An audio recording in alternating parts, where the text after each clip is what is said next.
नमस्कार दोस्तों, मैं श्रवण बिश्नोई रिम क्लासेस पर आप सभी का तहे दिल से स्वागत करता हूं। बिल्कुल उम्मीद करता हूं आप सब अच्छे होंगे, बिल्कुल स्वस्थ होंगे, अच्छे से मेहनत कर रहे होंगे। बिल्कुल। आज अपन बात करने वाले हैं बहुत ही अच्छे टॉपिक की, जो है कैलेंडर। लगभग हर एग्जाम में कैलेंडर से संबंधित क्वेश्चन पूछे जाते हैं। बहुत ही सिंपल सा चैप्टर है, छोटा सा चैप्टर है और बहुत अच्छे से क्वेश्चन बनते हैं, बहुत इजी भाषा में। ऐसा कोई भी क्वेश्चन नहीं रहेगा जो एक बार आपको ये पूरी क्लास लेने के बाद आए ना। बिल्कुल सिंपल वैसे देखते हुए बिना टाइम को वेस्ट करे क्लास को स्टार्ट करते हैं। अपने चैप्टर का नाम क्या रहेगा आज? कैलेंडर।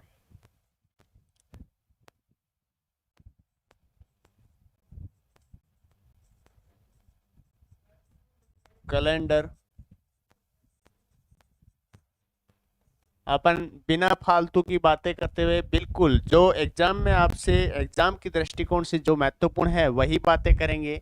ये बातें नहीं करने वाले कि कैलेंडर जीरो जैसे सेकंड होती है, सेकंड समय। हाँ बिल्कुल समय की बात कर रहे हैं। सेकंड से सेकंडों से मिनटें बनती हैं, मिनटों से घंटे बनते हैं, इतने घंटों से ये कैलेंडर बनता है, ये लीप वर्ष में इतने घंटे होते हैं, उतने होते हैं।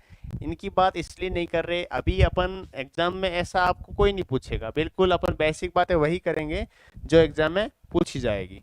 जैसे कैलेंडर में वर्ष होते हैं, और वर्ष कितने प्रकार के होते हैं? 2 प्रकार के वर्ष होते हैं। एक वर्ष होता है सामान्य वर्ष, सामान्य वर्ष, और एक वर्ष होता है अधिवर्ष। दूसरा क्या होता है? अधिवर्ष। अधिवर्ष को ही अपन लीप ईयर कहते हैं। क्या कहते हैं? लीप ईयर कहते हैं। और सामान्य ईयर को सिंपल ईयर, नॉर्मल ईयर। अब ये सामान्य वर्ष क्या होता है? सामान्यतः जिस वर्ष में नॉर्मल 365 दिन होते हैं वो वर्ष कौन सा कहलाता है? सामान्य वर्ष। अपन डिफरेंस चेक कर लेते हैं। इसमें दिनों की संख्या कितनी होती है? 365 डेज होते हैं। कितने होते हैं? 365 डेज होते हैं। तो जिसमें 365 दिन होते हैं वो सामान्य वर्ष। इसमें दिनों की संख्या कितनी होती है? 366 डेज होते हैं। ठीक है सर। सामान्य वर्ष में जो फरवरी है वो 28 दिनों की होती है। फरवरी है जो कितने दिनों की होती है? 28 दिनों की होती है। लेकिन जैसे ही लीप वर्ष में बात करूं, फरवरी है जो 29 दिनों की होती है। कितने दिनों की होती है? 29 डेज की होती है। अगर मैं सामान्य वर्ष में ओड डेज की बात करूं, किसकी बात करूं? Odd days. ओड डेज का मतलब क्या होता है? विषम दिन। विषम दिन क्या होता है? विषम दिन।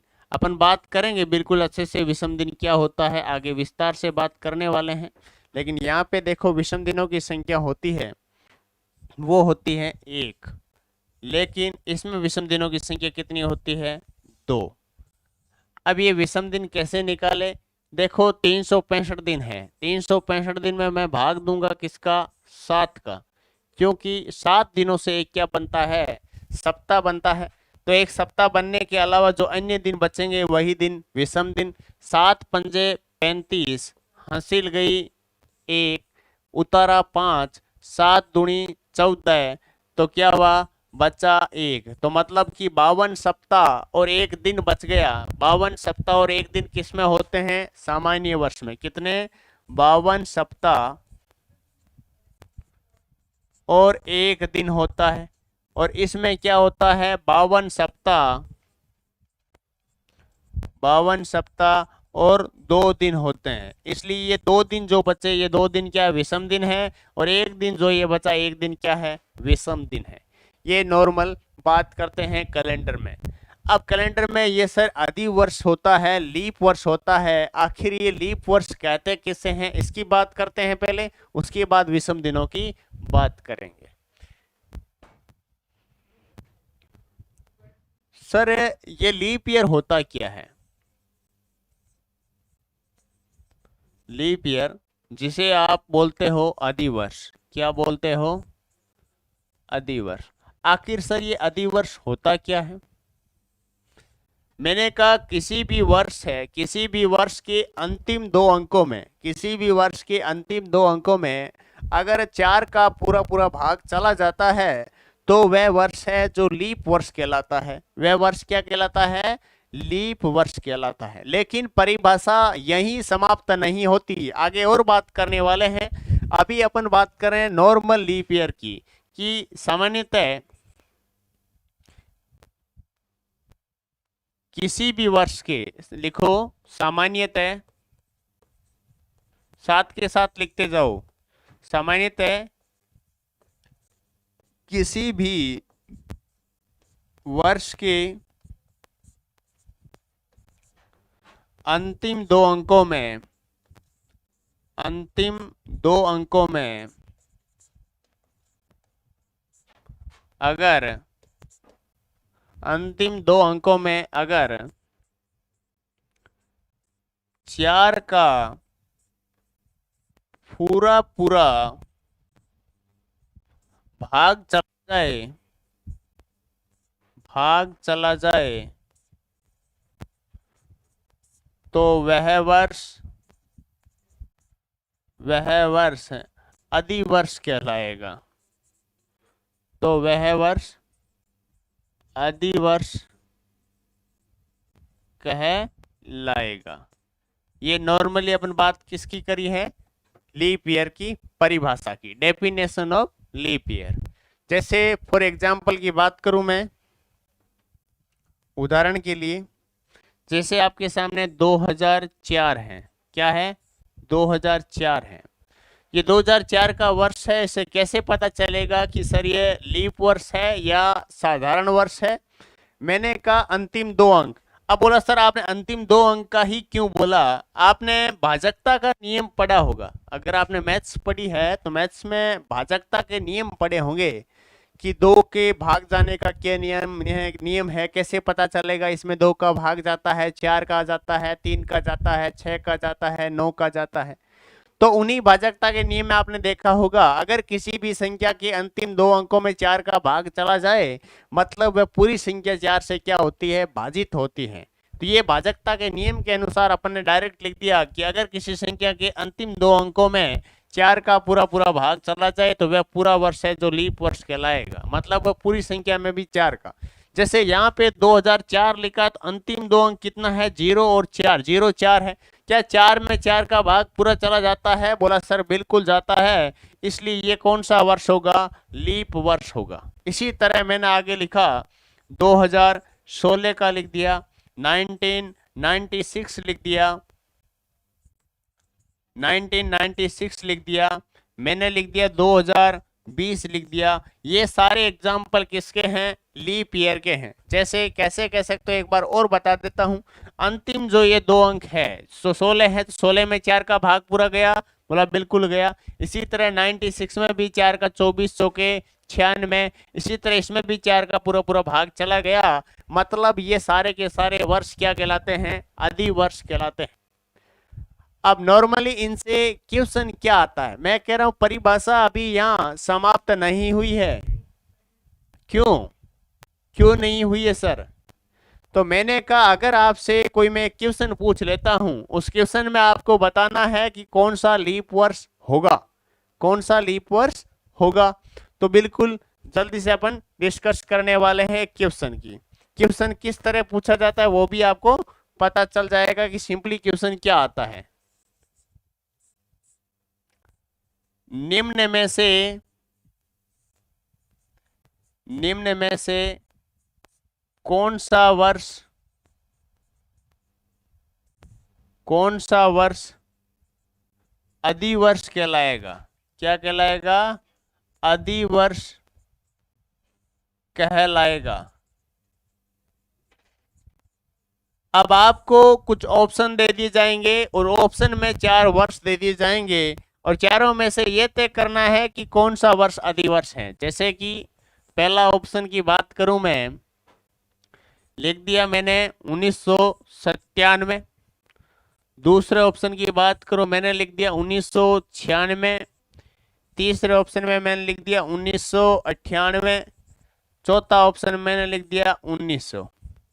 अब आपको तय करना है इन चारों ऑप्शनों में से, चारों वर्षों में से कौन सा वर्ष ऐसा है जो अधिवर्ष कहलाएगा। क्या कहलाएगा? अधिवर्ष कहलाने वाला है। तो कुछ बंदों ने कहा कि सर 96 है, ये 96 है, ये तो अधिवर्ष होगा। कुछ लोगों ने कहा कि सर 19 जो है 1900 1900 है, ये भी अधिवर्ष कहलाएगा। बोला सर आपने परिभाषा दी थी, आपने कहा था कि जिस भी वर्ष के अंतिम 2 अंकों में 4 का भाग पूरा पूरा चला जाए और वही वर्ष क्या कहलाता है, लीप ईयर कहलाता है। ये आपने ही बताया था सर, और आपने बताया उस अकॉर्डिंग सर ये 96 है, इसमें भी देखो 4 का पूरा पूरा भाग जा रहा है, और 1900 है, इसमें भी 4 का पूरा पूरा भाग जा रहा है। तो यहाँ तो सर ये क्वेश्चन ही आपका क्या है, गलत है। कुछ लोग ये कह रहे हैं कि सर इसमें तो ये भी सही है और ये भी सही है। तो मैंने कहा मेरे दोस्तों, इसीलिए तो मैंने आपको ये क्वेश्चन दिया है, इसीलिए तो समझाया है कि ऐसा नहीं होता। हाँ, यह बिल्कुल परफेक्ट आंसर है, यह नहीं होगा। क्यों नहीं होगा, क्यों नहीं होगा? आपने तो कहा था 4 का भाग जाता है। ये देखो सर 1900 में अगर मैं बात करूं 4 के भाग की, 4 चौके कितने होते हैं सर, 16 होते हैं, बचे 3, 0 4 7 28 होते हैं, बचे 2, 0 उतारा 4 पंजे 20 होते हैं, और सर भाग पूरा पूरा जा रहा है 475 बार। Then how can you say this is not leap year? कैसे कह सकते हो सर ये लीप ईयर नहीं है? बिल्कुल, अब नोट करो, अब नोट करो क्यों नहीं है।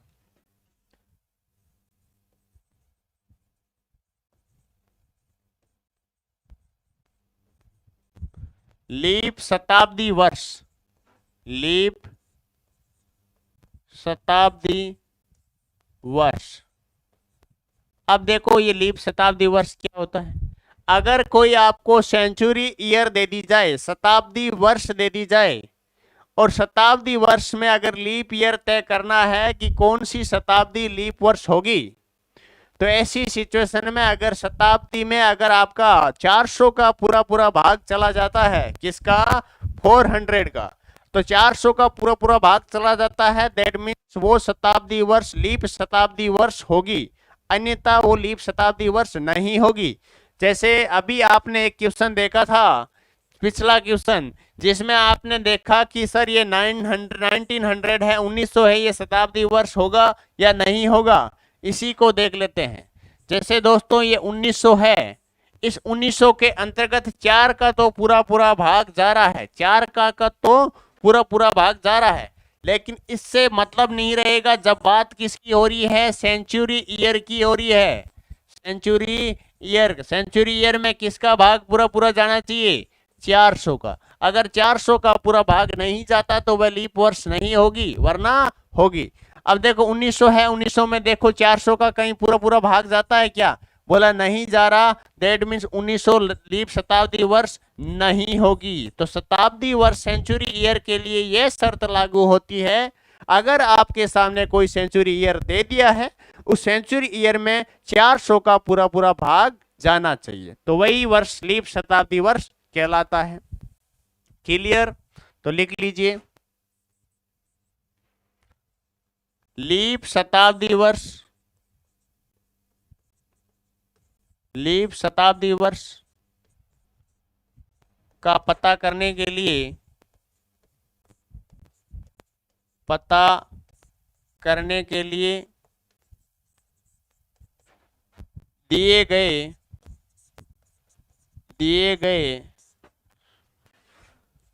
शताब्दी वर्ष में,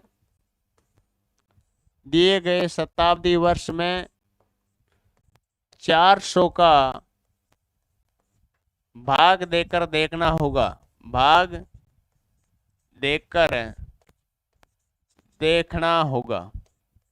अगर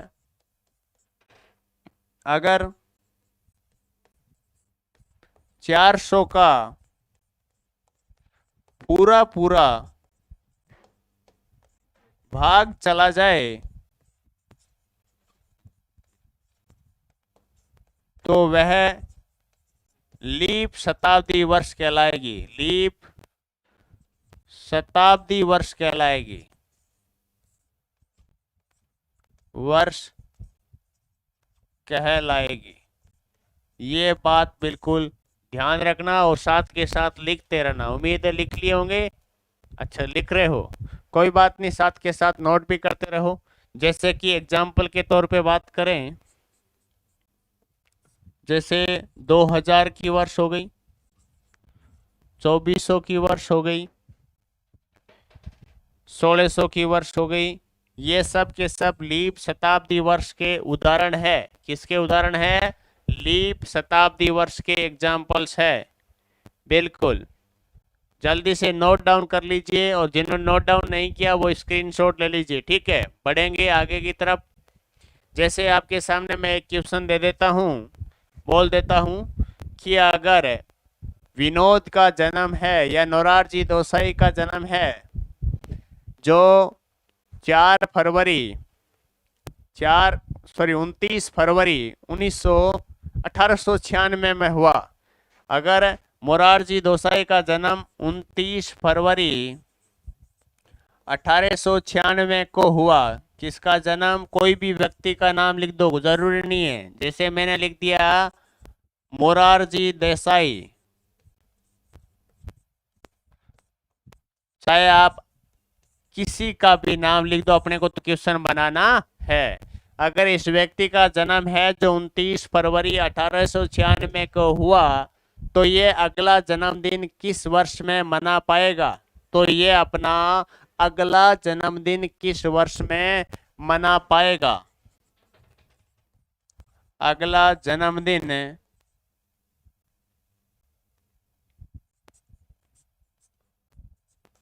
किस वर्ष में मना पाएगा? किस वर्ष में मना पाएगा? ये आपके सामने क्या है? क्वेश्चन है। अब दोस्तों, जब भी ऐसा क्वेश्चन आ जाए तो आपको तय करना पड़ेगा ना कि भाई 29 फरवरी तो सिर्फ एंड सिर्फ किस में आती है? लीप वर्ष में आती है। किस में आती है? लीप वर्ष में आती है। अगर लीप वर्ष नहीं होगा तो 29 फरवरी नहीं आएगी। नहीं आएगी ना? नहीं। तो सामान्यतः जिन जिन लोगों का जन्म 29 फरवरी का होता है, उनके लिए बहुत ही बेस्ट विकल्प ये है कि वो सबकी पार्टी ले लेते हैं, लेकिन अपनी पार्टी तो 4 साल बाद में ही देते हैं, क्योंकि उनका जन्मदिन भी 4 साल के बाद में आता है। लेकिन जैसे ये क्वेश्चन है आपके सामने, किसी व्यक्ति का जन्म 29 फरवरी 1896 को हुआ, तो वह अपना अगला जन्मदिन कब मना पाएगा? अब कुछ दोस्त क्या करेंगे, जल्दबाजी करते हुए +4 किया, क्योंकि वो सभी को पता है कि 4 साल बाद में लीप ईयर आती ही आती है, और वो सीधा ही कंसेप्ट को बिना देखे, बिना क्वेश्चन को देखे +4 ऐड करेंगे, और ऑप्शन में आपको 1900 मतलब 1900 वर्ष भी मिलेगा, और 1900 पे क्लिक करके आ जाएंगे, कह देंगे सर ये क्वेश्चन पक्का है, मेरा 1 नंबर पक्का हो चुका है। ऐसे 1 नंबर पक्का नहीं होता, आपने सही मान लिया, लेकिन रिजल्ट आने पर ये 1 नंबर कम हो गया। क्यों? अभी अभी अपने पिछली बार बात की थी, पिछली स्लाइड में अपने बात की थी कि लीप शताब्दी वर्ष किसे कहते हैं। 1901 लीप शताब्दी वर्ष नहीं है, ये सेंचुरी ईयर है, लेकिन लीप ईयर नहीं है, क्योंकि इसमें 4 का भाग नहीं जाता। इसलिए ये अगला जन्मदिन है, अगला जन्मदिन है, ये 4 वर्ष ना बाद मना के 8 वर्ष बाद में 29 फरवरी 1904 को मना पाएगा। कब? 29 फरवरी 1904 को मना पाएगा। तो ये इसका जन्मदिन अगला कितने वर्षों के बाद आएगा? बोलोगे कि सर इसका जन्मदिन 8 वर्षों के बाद आएगा। इसी क्वेश्चन को घुमाकर ऐसा भी पूछा जा सकता है, किसी व्यक्ति का जन्म 29 फरवरी 1896 को हुआ, तो वह अगला जन्मदिन कितने वर्षों के बाद मना पाएगा? तो ध्यान रखना, +4 देख के आप वहां पे 4 पे क्लिक ना करना। ऐसी सिचुएशन में वो अपना जन्मदिन है जो 8 वर्ष बाद मना पाएगा, क्योंकि 8 वर्ष बाद ही 29 फरवरी आएगी। बीच में जो 1900 है, 1900 है, ये सेंचुरी ईयर नहीं है, इस कारण ये 28 फरवरी ही होगी, इस साल में 29 फरवरी नहीं होगी। तो इस तरह आपसे क्वेश्चन पूछे जाते हैं। अब बात करने वाले हैं अपन विषम दिनों की। सर ये विषम दिन क्या होते हैं, क्या कहलाते हैं, विषम दिन किसे कहा जाता है, इनकी बात करने वाले हैं। बिल्कुल, जैसे बात करूं मैं विषम दिनों की, किसकी बात करूं? विषम दिन की। में इन्हें कहते हैं ओड डेज। क्या कहा जाता है? Odd days. सर ये विषम दिन आखिर होते क्या है? मैंने कहा एक सप्ताह होता है वो 7 दिन का होता है, और कई दिनों की संख्या दे दी जाए और दिनों में अगर 7 का पूरा पूरा भाग चला जाए और भाग जाने के बाद जो रिमाइंडर या शेष फल बचते हैं उन्हें रीजनिंग की भाषा में उन्हें विषम दिन कहा जाता है, और कोई स्पेशल नहीं है। जैसे किसी भी संख्या में लिख देता हूं मैं, साथ के साथ नोट डाउन करते रहिएगा। किसी संख्या में या दिनों की संख्या में, यहां पे लिख देता हूं क्यों अपन दिनों की बात करते हैं। दिनों की संख्या में 7 का भाग देने पर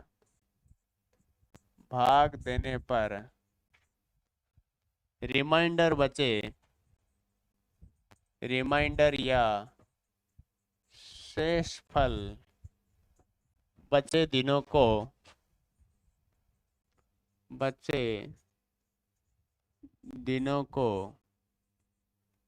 रीजनिंग की भाषा में विषम दिन कहा जाता है। क्या कहा जाता है? विषम दिन कहा जाता है। तो बिल्कुल अच्छे से नोट डाउन कर लिया होगा कि विषम दिन किसे कहा जाता है।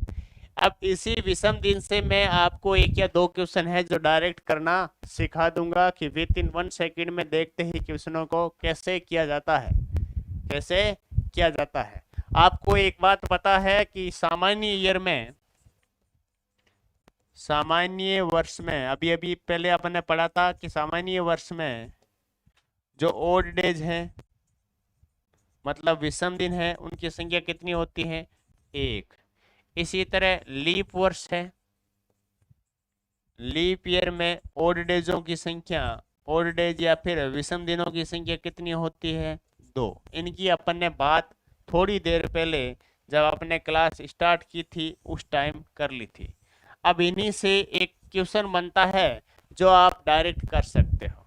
ठीक है, लिख लिया ना? बिल्कुल स्क्रीनशॉट भी साथ के ले सकते हो, जिन्होंने नहीं लिखा पॉज करके ले लेना। अब जैसे एक क्वेश्चन बन गया आपके सामने। क्वेश्चन क्या है? अगर आपको सामान्य वर्ष दे रखी है, कौन सी वर्ष दे रखी है? सामान्य वर्ष। तो सामान्य वर्ष में वर्ष का प्रथम दिन व अंतिम दिन हमेशा समान होते हैं, हमेशा समान होते हैं। परंतु लीप वर्ष में वर्ष का प्रथम दिन व अंतिम दिन हमेशा लगातार होते हैं, हमेशा लगातार होते हैं।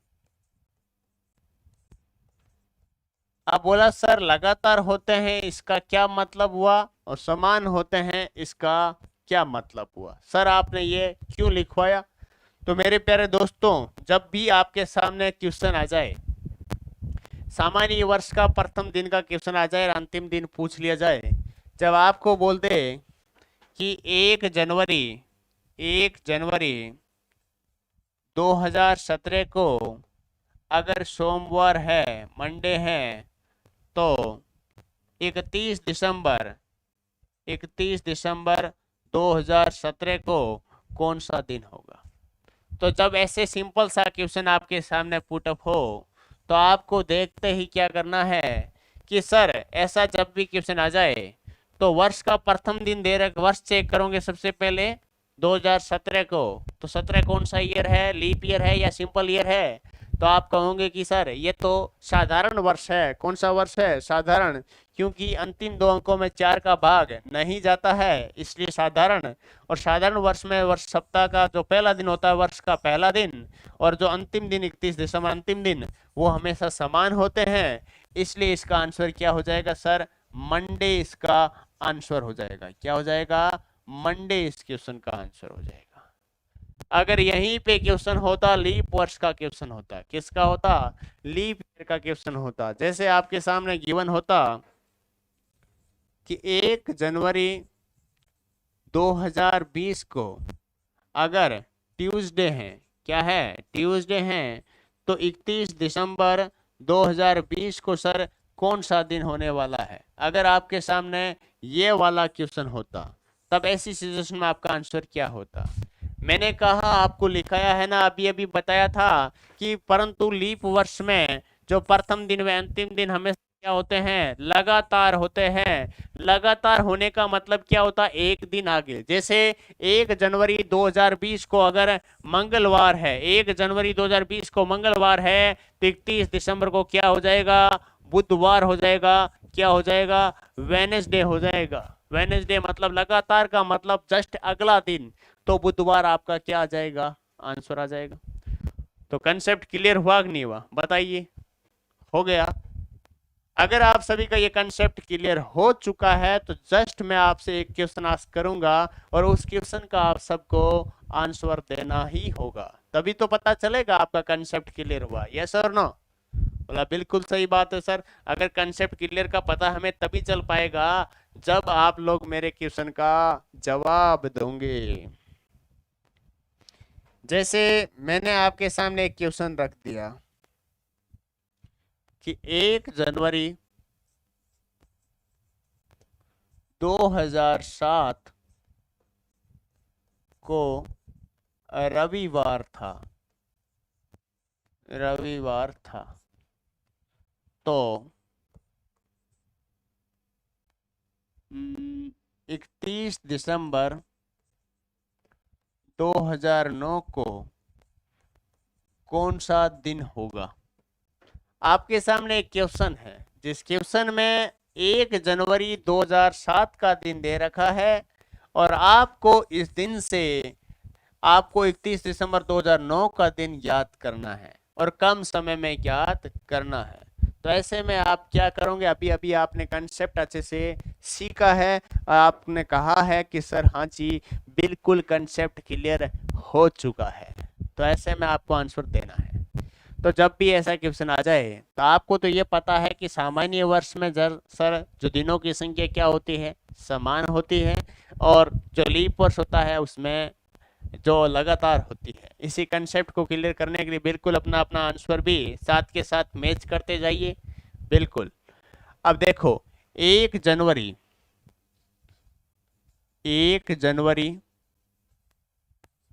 2007 को क्या है? रविवार था। तो 31 दिसंबर 2007 को भी क्या होगा? रविवार ही होगा ना।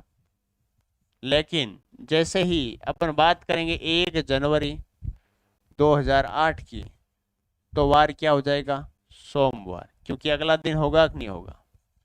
बोला बिल्कुल सर, ये जो साल खत्म हो रहा है रविवार को, तो अगला साल शुरू कब होगा? सोमवार के दिन होगा। जब 1 जनवरी 2008 को अगर सोमवार है, तो 31 दिसंबर 2008 को क्या वार होगा? बोला सर 31 दिसंबर 2008 को मंगलवार होगा। मैंने कहा मंगलवार क्यों होगा मेरे दोस्तों? तो आप कहोगे कि सर जो ये 2008 का वर्ष है, इसके अंतिम दो अंकों में 4 का भाग जा रहा है, और ये वर्ष कौन सा वर्ष है सर? लीप वर्ष है। कौन सा वर्ष है? लीप वर्ष है। इस कारण इनमें दिनों की संख्या क्या होगी? लगातार होगी। तो दिन कौन सा होगा? मंगलवार। अगर 31 दिसंबर को ये 2008 खत्म हो रहा है, तो 1 जनवरी 2009 को कौन सा वर्ष होगा? तो आप कहोगे कि सर बुधवार होगा। कौन सा होगा? बुधवार होगा। और आपसे पूछा है 31 दिसंबर 2009 का दिन पूछा है, तो अगर ये 2009 जो साधारण ईयर है, सामान्य वर्ष है, तो 31 दिसंबर 2009 को भी क्या होगा, बुधवार ही होगा। क्या होगा, बुधवार ही होगा। तो आपका इस क्वेश्चन का आंसर क्या आना चाहिए, आपका इस क्वेश्चन का आंसर आना चाहिए बुधवार। तो जिस किसी दोस्त का बुधवार आंसर आया है, उन सभी का आंसर बिल्कुल बिल्कुल क्या माना जाएगा, सही माना जाएगा। ठीक है ना, बिल्कुल अच्छे से क्लियर हो चुका। अब ऐसा कोई सा भी क्वेश्चन आ जाए, डायरेक्ट आप, मेरे को पता है विद इन 1 सेकेंड में आप क्वेश्चन देखते ही, हटा सावन की घटा देखते ही आप आंसर निकाल लोगे, बिल्कुल निकाल लोगे। बढ़े आगे के कंसेप्ट की तरफ। बोला सर बिल्कुल, आगे के कंसेप्ट क्लियर कर दीजिए। अब नॉर्मली आपसे बेसिक क्वेश्चन पूछा जाता है कि 100 वर्षों में लीप वर्षों की संख्या कितनी होती है, 200 वर्षों में कितनी होती है, 300 में, 400 में, 500 में, इस तरह आपसे क्वेश्चन पूछा जाता है कि लीप वर्षों की संख्या बताइए। और ये डायरेक्ट क्वेश्चन लिखा आता है लैंग्वेज में, और डायरेक्ट आपको आंसर देना होता है। तो जब भी मैं बात करूं 100 वर्षों की, किसकी बात करूं, 100 वर्षों में लीप वर्षों की संख्या किसकी, इधर एक तरफ मैं वर्ष लिख देता हूं और एक तरफ लिख देता हूं लीप वर्ष, ईयर, और एक तरफ लिख देता हूं leap year, number of leap year, मतलब लीप वर्षों की संख्या ज्ञात करनी है। तो अगर आपके पास में 100 वर्ष है, बोल दिया कि 100 वर्षों में लीप वर्षों की संख्या कितनी होती है, तो आप कहोगे कि 24 होती है। सर ये 24 ही क्यों होती है, अभी तो आपने कहा था कि 4 वर्षों से एक लीप ईयर आता है, 4 का भाग देते हैं तो 25 आती है। तो सर 25 की जगह यहाँ पे 24 ही क्यों लिखा, मैंने कहा 24 इसलिए लिखा कि 100 खुद है ना, 100 खुद एक लीप वर्ष नहीं है, क्योंकि 100 में 400 का भाग नहीं जाता, इसलिए यहाँ पे एक कम करके कितना लिखा है, 24 लीप ईयर होते हैं। अगर यहाँ पे बात होती है 200 वर्षों में लीप ईयरों की संख्या ज्ञात करो, तो आप कहते 48 होगी। क्यों होगी, क्योंकि 200 भी लीप ईयर नहीं है, तो 24 + 24 कितने हो गए, 48। अगर बात करता 300 वर्षों में लीप ईयर की संख्या ज्ञात करो, तो 300 में आप कहते 24 या 72 वर्ष होते। लेकिन क्वेश्चन ये इंपॉर्टेंट है, अगर आपसे पूछ लेता 400 वर्षों में लीप ईयर की बात करो, तो आप कहते सर 97। सर यहाँ 96 क्यों नहीं लिखा, क्यों नहीं लिखा सर 96। देखो दोस्तों, यहाँ पे 97 इसलिए आया कि 400 खुद है ना एक लीप ईयर है, क्योंकि मैंने कहा अगर लीप शताब्दी वर्षों का पता करना है, तो अगर शताब्दी वर्ष में 400 का पूरा पूरा भाग चला जाए, तो वह शताब्दी वर्ष क्या कहलाएगी, लीप शताब्दी वर्ष कहलाएगी। जैसे यहाँ तक 100 वर्षों में 24 लीप ईयर आए, इसी तरह अगले 100 वर्षों में भी 24, तो 24 24 48, इसी तरह अगले 100 वर्षों में 24, तो 48 24 72, इसी तरह अगले 100 वर्षों में 24 नहीं 25 लीप ईयर होंगे, क्योंकि 400 खुद भी एक क्या है, लीप वर्ष है, इसलिए ये 97 आपका आ गया। अब आपसे ऐसे डायरेक्ट क्वेश्चन पूछे जाते हैं, तो आप इनको ज्यों का त्यों एक डब्बा बनाओ तो डब्बा बना के लिख लो, और वैसे ही लिखना चाहो तो वैसे ही लिख लो, आप जैसा लिखना चाहो वैसे लिख लीजिए। बिल्कुल इंपॉर्टेंट क्वेश्चन है, डायरेक्ट क्वेश्चन आपसे आस्क किया जाता है, समझ गए। अब आपसे एक क्वेश्चन आता है, शताब्दी का प्रथम दिन कौन सा होता है, शताब्दी का अंतिम दिन कौन सा होता है, इनके लिए क्या करें सर, इनके लिए क्या करें सर। शताब्दी का अंतिम दिन कैसे ज्ञात किया जाता है, प्रथम दिन है कैसे ज्ञात किया जाता है, इसको मैं इरेज कर दूं या फिर आगे वाले में देखें, तो ठीक है आगे वाले में देख लेते हैं। अगर आपको शताब्दी का अंतिम दिन ज्ञात करना है, जैसे 100 वर्षों में लीप ईयर विषम दिनों की संख्या कितनी होती है, 100 वर्षों में विषम दिनों की संख्या कितनी होती है, तो आपने कहा सर 100 में 24 तो क्या होते हैं, साधारण ईयर होते हैं, लीप ईयर होते हैं, बाकी के 76 क्या होते हैं, ये होते हैं अपने साधारण ईयर। अब इनमें विषम दिनों की संख्या ज्ञात करनी है, तो आपको क्या करना पड़ेगा भाई, या तो आपको पता है कि 76 वर्षों में, एक वर्ष में, साधारण वर्ष में एक वर्ष में एक विषम दिन होता है, तो 76 × 1 76 हो गए। अब इनमें बात करूं तो इनको 2 से गुणा किया, तो आप कहोगे 48 विषम दिन हो गए, और इनको जोड़ के पूरे दिनों को 7 का भाग दोगे तब आप विषम दिनों की संख्या निकाल पाओगे। तो ये कितने हो गए, 8 से 14 चौको हासिल गई 1, 11 1 12 124, और इसमें 7 का भाग दिया तो 124 में आपने किसका भाग दिया, 7 का, तो 7 का भाग दे दिया। 7 एकम 7 बचे कितने, 5, 7 7 49, बचे कितने, 5। तो ये 5 क्या आ गए, ओड डेज आ गए। किसके लिए आए हैं ये ओड डेज, 100 वर्षों के लिए आए। 100 वर्षों में विषम दिनों की संख्या कितनी होती है, 5 होती है। इसी तरह 200 वर्षों में विषम दिनों की संख्या कितनी होती है, 300 वर्षों में विषम दिना संख्या कितनी होती है, 400 वर्षों में विषम दिनों की संख्या कितनी होती है। मैं चाहूं तो आपको यहाँ पे डायरेक्ट लिखा सकता हूं कि प्रथम दिन कौन सा होता है और अंतिम दिन कौन सा होता है, वैसे नहीं लिखा हूं। क्यों, यहाँ मेरे को रटाना थोड़ा ही है, आपको समझाना है, आपको याद करवाना है कि आपको कैसे क्लियर करना है, याद करवाना है। तो बिल्कुल इस तरह आप इनको चाहो तो इतना बड़ा नहीं करना, इतना बड़ा करने की नीड नहीं, मैं आपको और भी डायरेक्ट करना सिखा सकता हूं। कैसे, विषम दिनों की संख्या निकालना और भी डायरेक्ट तरीके से। जैसे आपको पता है वर्ष कितने हैं, 100 है, और 100 वर्षों में विषम दिनों की, तो 100 वर्षों में लीप ईयर कितने हैं, 24। 100 प्लस 24 कितने हुए, 124। इसमें भाग दो 7 का, विषम दिनों की संख्या कितनी आई, 5 ओड डेज। कितने आए, 5 ओड डेज। तो इसी तरह 200 वर्षों में विषम दिनों की संख्या कितनी होती है, 300 वर्षों में विषम दिनों की संख्या कितनी होती है, 400 वर्षों में विषम दिनों की संख्या कितनी होती है। इस तरह आप विषम दिनों की संख्या निकाल लोगे। जैसे मैंने कहा 200 में वर्षों में विषम दिनों की संख्या कितनी होती है कि 200 वर्षों में लीप ईयर कितने होते हैं, 48। तो 200 प्लस 48 कितने हुए, 248, और 248 में भाग किसका दूंगा, 7 का, तो विषम दिनों की संख्या अपने पास आ जाएगी। इसी तरह 300 में, तो 300 में 72 लीप ईयर होते हैं, तो अपन करेंगे 372 और भाग दूंगा 7 का, तो अपने पास विषम दिनों की संख्या आ जाएगी। इसी तरह 400 में ये होती है 97, तो 497 में भाग दूंगा मैं किसका, 7 का, और विषम दिनों की संख्या आ जाएगी ना। इसमें 7 का पूरा पूरा भाग जाएगा, 7 7 49, 7 एकम 7। तो इसमें ओड डेज विषम दिनों की संख्या कितनी है, 0 है। विषम दिनों की संख्या कितनी है, 0 है।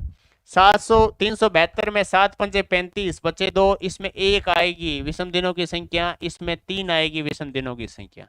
ये भाग दोगे तब आप बिल्कुल पता चल जाएगा। तो ये तो अपने विषम दिनों की संख्या निकालने का तरीका भी सीख लिया है। क्या समझ में आ गया, कोई सा भी वर्ष दे दे और विषम दिनों की संख्या कैसे निकालते हैं। पहले विषम दिनों की परिभाषा पढ़ ली ना, कि किसी भी वर्ष के अगर उस वर्ष में 7 का भाग दे देते हैं और रिमाइंडर जो बचता है वो वर्ष, वो रिमाइंडर डेज जो शेषफल दिन होते हैं वही दिन विषम दिन कहलाते हैं। और अब अपन ने विषम दिन निकालते कैसे वो भी सीख लिया है। अब यहाँ पे अपन ने 100 200 300 400 का विषम दिन क्यों निकाला है वो अभी आपको पता चल जाने वाला है। नेक्स्ट स्लाइड में देख लेते हैं। अपन याद करने वाले अंतिम दिन व प्रारंभिक दिन सदी के। जैसे 100 वर्षों में विषम दिनों की संख्या कितनी आई थी, 5 विषम दिन आए थे। 5 क्या आए थे, विषम दिन आए थे। इसी तरह 200 वर्षों में विषम दिन कितने आए थे, 3 विषम दिन आए थे। क्या आए थे, 3 विषम दिन आए थे। इसी तरह 300 वर्षों में विषम दिन कितने आए थे, 1 विषम दिन आया था। 1 विषम दिन आया था। इसी तरह 400 वर्षों में 0 विषम दिन आया था। 0 विषम दिन आया था। अब यहाँ पे मैं आपको कुछ कोड दूंगा, वो कोड आपको यहाँ के लिए ही काम याद रखने हैं सिर्फ एंड सिर्फ। आपको जैसे मैंने दे दिया 1 number, 2 number, 3 number, 4 number, 5 number, 6 number और 7 नंबर या 0 नंबर। एक कोड यहाँ पे आपको किसका मानना है, यहाँ पे आपको एक कोड मानना है सोमवार का। किसका मानना है, सोमवार का। 2 किसका मानना है, मंगलवार का। 3 किसका मानना है, बुधवार का। 4 किसका मानना है, गुरुवार का। 5 किसका मानना है, शुक्रवार का। और 6 किसका मानना है, शनिवार का। और 7 किसका मानना है, रविवार का। मतलब 0, 7 का मतलब 0। ये कोड कहाँ से आते हैं कि 7 का भाग देने पर जो विषम दिन बचते हैं वही यहाँ पे कोड लिखा है मैंने। कि कोई भी विषम दिन आपके एक बचता है उसका मतलब सोमवार का दिन है, दो बचता है मतलब मंगलवार। इसी तरह आपके सामने कुछ मैंने कोड लिखे हैं, इनको कोड आपको याद कहाँ के लिए रखना है, सिर्फ एंड सिर्फ अभी इसी के लिए कि सदी का प्रथम दिन व अंतिम दिन ज्ञात करना है। जैसे यहाँ पे सबसे पहले अपन बात करते हैं सदी का अंतिम दिन। अंतिम दिन ये क्वेश्चन कैसे आएंगे ये भी मैं आपको बताने वाला हूं, किस तरह क्वेश्चन पूछा जाता है। यहाँ पे विषम दिन 5 है, 5 का मतलब कौन सा दिन हो सकता है, शुक्रवार। तो सदी का अंतिम दिन शुक्रवार हो सकता है। कौन सा वार हो सकता है, शुक्रवार। 3 का मतलब कौन सा दिन, बुधवार। सदी का अंतिम दिन बुधवार भी हो सकता है, बुधवार भी हो सकता है। 1 का मतलब क्या है, सोमवार। सदी का अंतिम दिन सोमवार भी हो सकता है।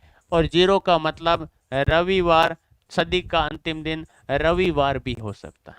तो आपको क्वेश्चन पूछेंगे निम्नलिखित में से सदी का अंतिम दिन कौन सा नहीं हो सकता, निम्नलिखित में से सदी का अंतिम दिन कौन सा नहीं हो सकता, कौन सा सदी का प्रथम दिन हो सकता ऐसे।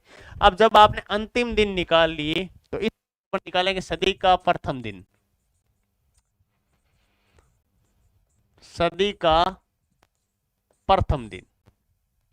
अब आपने देखा कि सदी हमेशा सोमवार से स्टार्ट होती, कहां से स्टार्ट होती, प्रथम दिन हमेशा सदी का क्या होता है, सोमवार।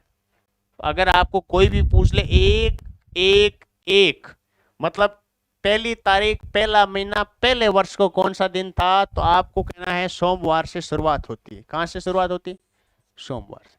जब कोई वर्ष सोमवार से शुरू होता है, शुक्रवार को खत्म होता है, तो अगला वर्ष कब शुरू होगा, जब आपको पता किसी साल का अंतिम दिन अगर शुक्रवार है तो अगले साल का, अगले सदी का प्रथम दिन क्या होगा, शनिवार। तो सदी का प्रथम दिन शनिवार भी हो सकता है, हो सकता है। अगर आपको पता है सदी का अंतिम दिन अगर बुधवार है, भाई ये 200 वर्ष वाला शुरुआत शनि से हो रहा है लेकिन खत्म कहां हो रहा है, बुधवार। तो सदी का अंतिम दिन बुधवार है तो नेक्स्ट सदी का प्रथम दिन क्या हो सकता है, गुरुवार हो सकता है। क्या हो सकता है, गुरुवार भी सदी का प्रथम दिन हो सकता है। आपको पता है सदी का अंतिम दिन सोमवार है तो प्रथम दिन क्या हो सकता है, मंगलवार भी हो सकता है। आया समझ में। तो सदी के कौन कौन से दिन है जो प्रथम दिन हो सकते हैं, सोमवार, शनिवार, गुरुवार और मंगलवार सदी किसी भी शताब्दी के प्रथम दिन हो सकते हैं। किसी भी शताब्दी के अंतिम दिन शुक्रवार, बुधवार, सोमवार और रविवार हो सकते हैं। लेकिन सोमवार एकमात्र ऐसा वार है जो सदी का प्रथम दिन भी हो सकता है, अंतिम दिन भी हो सकता है। क्योंकि यहाँ पे देखा आपने सोमवार सदी का अंतिम दिनों में भी आता है, यहाँ पे देखा सोमवार सदी का प्रारंभिक दिनों में भी आता है। तो आप कह सकते हो, स्टार बना के या नोट बना के लिख सकते हो कि सोमवार सदी का प्रथम व अंतिम दिन दोनों हो सकता है। मंडे किसी सदी का, किसी सदी का प्रथम व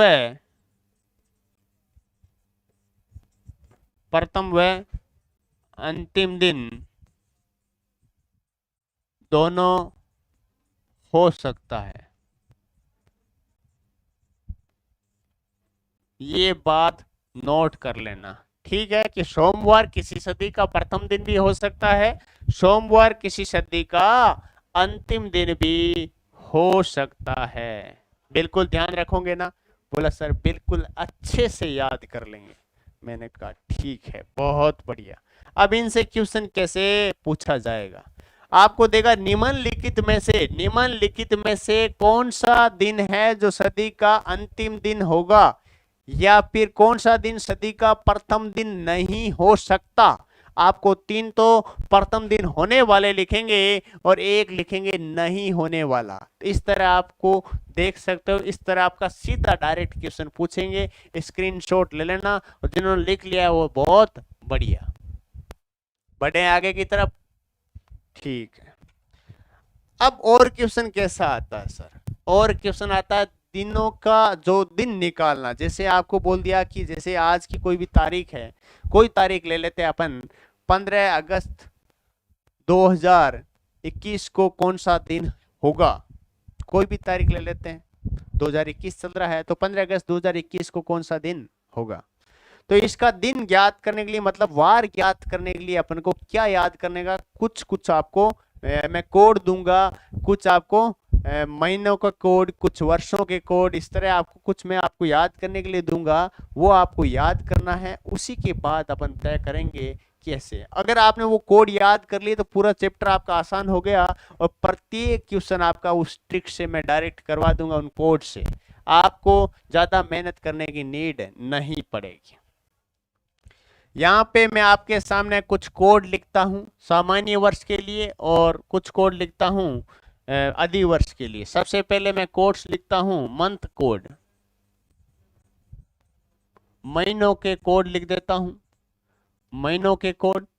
महीनों के कोड सबसे पहले मैं लिखता हूँ आपके सामान्य वर्ष के लिए। किसके लिए लिखता हूँ? सामान्य वर्ष के लिए।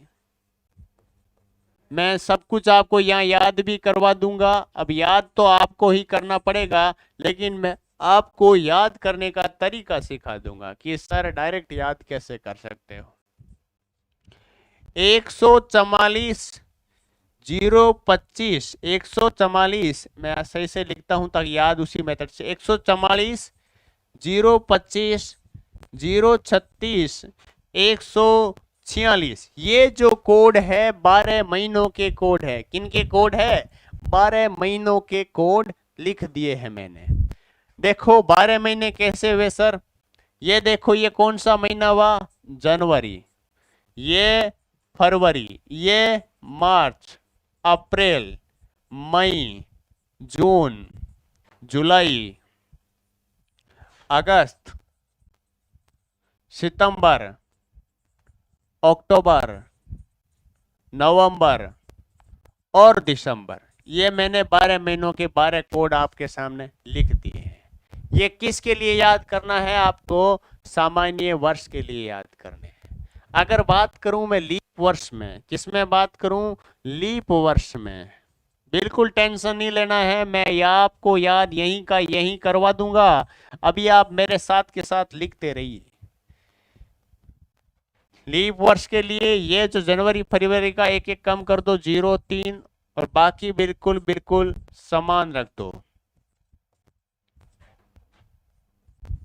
तो क्या है? 0 3 4 025 036 146, और ये कोड आपको याद करने हैं लीप वर्ष के लिए। किसके लिए? अधिवर्ष के लिए या लीप वर्ष के लिए। ये सारे 12 महीनों के कोड है। जनवरी, फरवरी, मार्च, अप्रैल, मई, जून, जुलाई, अगस्त, सितंबर, अक्टूबर और नवंबर व दिसंबर। ये 12 महीनों की कोड मैंने आपको लिखवा दिए हैं। ये 12 महीनों की कोड याद करें। आपने लिखवा तो दिए, लेकिन हम याद कैसे करें इनको? डायरेक्ट कैसे याद करें? हमारे दिमाग में कुछ कंसेप्ट ऐसा बिठा दो कि यहीं का यहीं हमें याद हो जाए। तो अगर आपने लिख लिया तो स्क्रीनशॉट ले लो, फिर मैं याद करवाता हूँ इसी को। ठीक है, तो इसको इरेज कर दूं? बोला ठीक है सर, इरेज कर दो आप।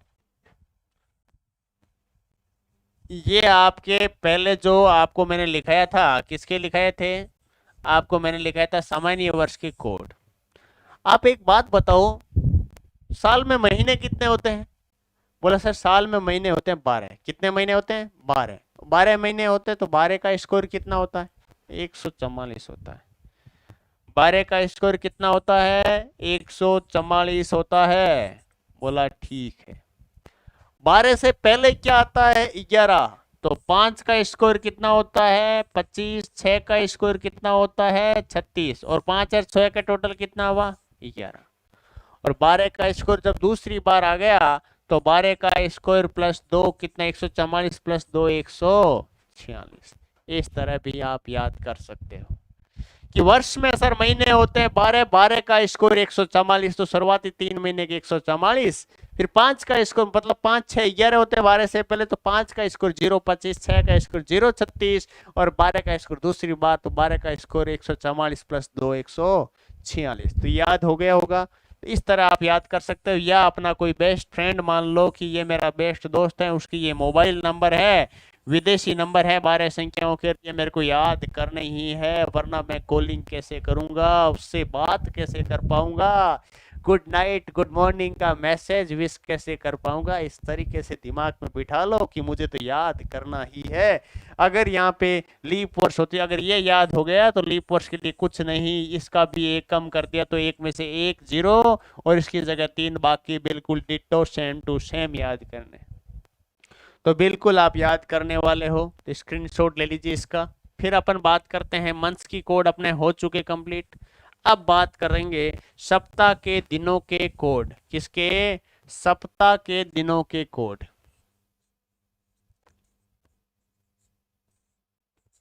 सप्ताह के दिनों के कोड याद करने हैं। जैसे बात करें अपन रविवार, सोमवार, मंगलवार, बुधवार, गुरुवार, शुक्रवार, और कौन सा वार होता है? शनिवार। ये अपन बात करें इनकी। रविवार का कोड आपको याद करना है 1 नंबर, सोमवार के लिए 2, 3, 4, 5, 6 और इसके लिए कोड क्या हो गए? 0। 0 या 7, मतलब 7 का मतलब क्या होता है? 0। तो इस तरह आपको ये किसके याद करने हैं? सप्ताह के दिनों के कोड। महीनों के कोड आपने याद कर लिए, और आपके बाद जरूरत पड़ने वाली है शताब्दी या वर्षों के कोड। शताब्दी वर्षों के कोड। किसके? शताब्दी वर्षों के कोड। ये भी आपके जरूरत पड़ने वाली है। इसमें भी आप डायरेक्ट याद कर लो। 1900 का कोड क्या होता है? 0 होता है। 1900 का कोड क्या होता है? 0। उसके बाद सीरीज चलती रहती है, एक 2000, 2100, 2200, 2300, 1800, 1700, 1600। अब देखो ये सीरीज क्या चलती है। 1900 के कोड क्या है? 0, फिर 6, फिर 4, फिर 2, फिर 0। इसी तरह 2, 4, 6। मतलब ये एक सीरीज चल रही है। सीरीज को याद रखना है कि 1900 का कोड तो 0 होता है, ये बात ध्यान में रख लो। ऊपर देखो 6 4 6 4 2 0, 6 4 2 0, इसी तरह आगे 6 4 2 0। इस तरह ये एक सीरीज चलती रहती है। तो ये अपने को शताब्दी वर्षों की कोड याद करने की ट्रिक है। याद कर लेना 6 4 2 0, 6 4 2 0, 6 4 2 0। इस तरह ये एक सीरीज चलती जाती है। और ये आपको सप्ताह के दिनों की कोड भी याद करना है। महीनों के कोड मैंने आपको लिखवा दिए थे। सामान्य वर्ष में क्या लिखा है? 144, 025, 036, 146। ये तो किस में लिखाए थे मैंने आपको? सिंपल ईयर में। किस में लिखा है? सिंपल ईयर सामान्य वर्ष में। विषम दिन वर्ष में या लीप वर्ष में लिखाए थे 03, 4, 025, 036, 146। और ये किस में लिखाए थे? लीप ईयर में। तो ये मैंने पूरे कोड एक जगह लिख दिए हैं। अच्छे से स्क्रीनशॉट ले लो, अच्छे से आप लिख लो, ताकि आपको कोई भी दिक्कत ना हो। इस पूरे जो वार निकालने वाले क्वेश्चन है, इसमें कभी भी कहीं भी कोई भी दिक्कत आपको ना हो। अब अपन वार याद करने का क्या लिखते हैं? फॉर्मूला लिखते हैं। और फॉर्मूला भी आपको यहीं का यहीं हाथों हाथ याद हो जाने वाला है। लिखें। आपको वार याद करना है। क्या? वार या फिर दिन याद करना है। और वो भी किसका याद करना है दोस्तों? 15 अगस्त 2021 का दिन याद करना है। 15 अगस्त 2021 का दिन ज्ञात करना है कि इस दिन कौन सा वार था, ये आपको ज्ञात करना है। तो मैंने कहा वार ज्ञात करने का या दिन ज्ञात करने का सूत्र क्या होता है। तो आप कहोगे तारीख, जो भी तारीख दे दी जाती है वो, प्लस महीने का कोड, जो भी महीना दिया जाता है उस महीने का क्या लिखना है, कोड लिखना है, प्लस वर्ष के अंतिम 2 अंक, वर्ष के अंतिम 2 अंक, प्लस लीप ईयर, कितने लीप ईयर मतलब कि इतने वर्षों में कितने लीप ईयर हुए, प्लस शताब्दी के कोड, किसके कोड, शताब्दी के कोड, कौन सी शताब्दी चल रही है उसके कोड। इन सब को जोड़ के भाग किसका देना है आपको, 7 का भाग दे देना है। इन सब को जोड़ के 7 का भाग दे देना है। जो भी विषम दिन आ जाए उसी दिन विषम दिन का आपको कोड, आपको मैंने यहाँ पे दिखाया था कि विषम दिन आ जाए, जैसे 4 आ गया तो मतलब बुधवार है, 5 आ गया तो गुरुवार है, 1 आ गया तो रविवार है। इस तरह ये विषम दिन आपको लिखा रखे हैं, विषम दिनों के कोड बता रखे हैं। तो मैंने कहा ये आप याद कैसे करोगे सर, हमने ये लिख तो लिया लेकिन हमें याद करवा दो यहीं का यहीं, कि इनको हम डायरेक्ट कैसे याद कर लें। तो मैंने कहा ठीक है, याद करने का भी मैं तरीका आपको बता देता हूँ। ठीक है, तारीख देखो यहाँ पे 15 अगस्त 2021 का पूछा है। किसका पूछा है, 15 अगस्त 2021 का। सबसे पहले देखो आपको क्या दिखी, तारीख, तो आपने लिख दी तारीख। उसके बाद क्या दिखा, महीना, तो आपने लिख दिया महीने का कोड। उसके बाद दिखा वर्ष, तो वर्ष के अंतिम 2 अंक, तो वर्ष के अंतिम 2 अंक लिख दिए। उसके बाद कितने लीप वर्ष आए, मतलब कि ये जो 2000 के बाद जो 21 साल है, कितने वर्ष कंप्लीट हुए 2000 के बाद, 21 वर्ष है। इन 21 वर्षों में कितने वर्ष ऐसे हैं जो लीप वर्ष आए। मैंने कहा 21 में 4 का भाग दिया, तो ये जो 5 आया है, जो ये 5 आया है वो यहाँ पे लीप वर्ष की जगह आपको लिखना पड़ेगा। तो समझ में आ गया होगा तो कितने लीप वर्ष आए कैसे लिखना है, तो आप अच्छे से समझ गए। फिर आपको बोला शताब्दी कोड, तो ये आपको 2000 की सेंचुरी दिख रही है, तो ये आपके शताब्दी 2000 के जब जो भी कोड होते, 6 कोड होते, तो आपको 6 लिख देने हैं। और जो टोटल हो उसमें पूरे में किसका भाग दे देना है, 7 का भाग दे देना है। आया समझ, बोला बिल्कुल अच्छे से समझ में आ चुका है सर, बिल्कुल क्लियर हो चुका है, बिल्कुल। एक सेकंड,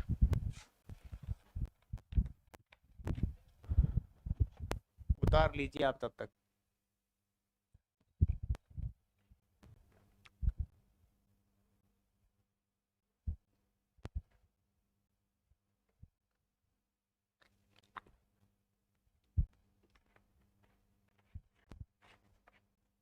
उतार लिया होगा। अब इसी क्वेश्चन को अपन सोल्व करते हैं, किसका, 15 अगस्त वाला ही अपन सोल्व कर लेते हैं। यहाँ पे तारीख ही था ना, तो तारीख लिख लीजिए। ये आपका फॉर्मूला सामने सामने फॉर्मूला रखते हुए अपन क्वेश्चन सोल्व करते हैं। क्या याद करना है, 15 अगस्त 2021 को कौन सा दिन है। अभी तो दोस्तों अपन क्वेश्चन बहुत करने वाले हैं, अभी तो आज सिर्फ अपन सिर्फ बेसिक पढ़ रहे हैं, इस पूरे चैप्टर का बेसिक देख रहे हैं कि क्या बेसिक होने वाला है, बेसिक तरीका पढ़ रहे हैं। अब यहाँ पे देखो तारीख क्या है, बोला सर तारीख तो यहाँ पे 15 दे रखी, तो 15 लिखा। महीने का कोड अगस्त, तो आप देखो ये कौन सा वर्ष है, लीप वर्ष, साधारण वर्ष, साधारण वर्ष। और साधारण वर्ष की कोड क्या होते हैं, बोला सर 144, 025, 036, 146। अब इसमें आप देखो अगस्त कौन सा महीना, अगस्त का कोड क्या है, तो आप देखोगे सर जनवरी, फरवरी, मार्च, अप्रैल, मई, जून, जुलाई, अगस्त। और अगस्त का कोड क्या दे रखा है सर, 3 दे रखा है। तो आप यहाँ पे अगस्त के कोड क्या लिखोगे, 3। यहाँ 15 है तो 15। अगस्त के कोड क्या है, 3, तो आपने 3 लिख दी। फिर क्या, वर्ष के अंतिम 2 अंक, तो वर्ष के अंतिम 2 अंक क्या दिखे, 21, तो 21 लिख दिए। अब 21 वर्षों में कितने लीप वर्ष हुए, 21 में मैंने कहा किसका भाग दे दो, 21 में भाग दे दो 4 का, और जो भी पूरा पूरा भाग चला जाए वही लीप वर्ष होता है। तो कितनी बार गया पूरा पूरा, 5 बार, तो 5 यहाँ पे लीप वर्ष। शताब्दी के कोड, फिर क्या शताब्दी के कोड और 2000 की शताब्दी के कोड क्या होते हैं, यहीं अपन लिखे थे ना कि 2000 की शताब्दी कोड क्या होते हैं, 6 होते हैं। क्या होते हैं, 6 होते हैं। तो यहाँ आप क्या लिख दोगे, 6। अब इन पूरों को जोड़ के भाग किसका दे दोगे, 7 का भाग दे दोगे। किसका भाग दे दोगे, 7 का भाग दे दोगे। अब आप चाहो तो इन सबको जोड़ के 7 का भाग दे सकते हो, आप चाहो तो इनको डायरेक्ट अलग अलग संख्या में भाग दे सकते हो जिससे आपका जल्दी हो सके। मैंने अलग अलग भाग देना सही समझा। 15 में 7 का भाग दिया, शेषफल क्या बचा, 1 बचा। 3 में 7 का नहीं जाता तो 3 शेषफल। 21 में 7 का भाग दिया, शेषफल क्या हुआ, 0 हुआ। 5 में 7 का नहीं जा रहा, 5 शेषफल। 6 में नहीं जा रहा तो 6 भाई। अब मैं इनको जोड़ दूं, 1 + 3 4, 4 + 5 कितने हो गए, 9, और 9 और 6 कितने हो गए, 15। कितने हो गए, 15। कहीं देख लो टोटलिंग, 1 + 3 4, 4 5 9, 9 और 6 कितने हो गए, 15। और 15 में भाग किसका दूंगा, 7 का। और 7 का भाग देने पर शेषफल क्या आएगा, 1 आएगा। शेषफल क्या आएगा, 1 आएगा। अब 1 आएगा तो एक अपने कोड किसका लिखा था, तो बोला सर रविवार के लिए हमने विषम दिन का कोड क्या लिखा था, 1। मतलब इस 1 का मतलब क्या हुआ कि इस दिन क्या होगा, रविवार होगा। क्या होगा, रविवार होगा। तो आप चाहो तो अपने अपने कैलेंडर में, अपने अपने फोन में गूगल पे लिख के देख सकते हो कि 15 अगस्त 2021 को कौन सा दिन होगा। तो 15 अगस्त 2021 को दिन होगा रविवार। कौन सा दिन होगा, रविवार दिन होने वाला है। आया समझ में, निकाल लोगे ना, बोलो सर बिल्कुल अच्छे से निकाल लेंगे। आप चाहो तो इनको जोड़ लो, 15 + 3 कितने, 18, 18 में 21, 21 + 5 + 6, इनको जोड़ के 7 का भाग दे दो, तब भी रविवार आना है, कोई अलग नहीं आएगा। लेकिन उस टाइम आपका जोड़ करना ये बहुत लंबा हो जाएगा, इसलिए आप शॉर्ट में करने का प्रयास किया करो, ठीक है। तो अब अपन बात करते हैं कुछ और थ्योरी की जो डायरेक्ट क्वेश्चन पूछे जाने वाले हैं। आपसे क्वेश्चन पूछा जाता है ना दोस्तों कि किस किस महीने का कैलेंडर समान होगा, किस किस वर्ष का कैलेंडर समान होगा। तो ये भी थ्योरी सेशन में अभी और है, लेकिन इनको अपन आगे की क्लास में अध्ययन करने वाले हैं। अभी थ्योरी कंप्लीट नहीं हुई है, जैसे ही थ्योरी सेशन कंप्लीट हो जाएगा अपन बात करेंगे क्वेश्चंस की, ठीक है दोस्तों। तो मिलते हैं नेक्स्ट क्लास में, आज के लिए बस इतना ही। जय हिंद, जय भारत।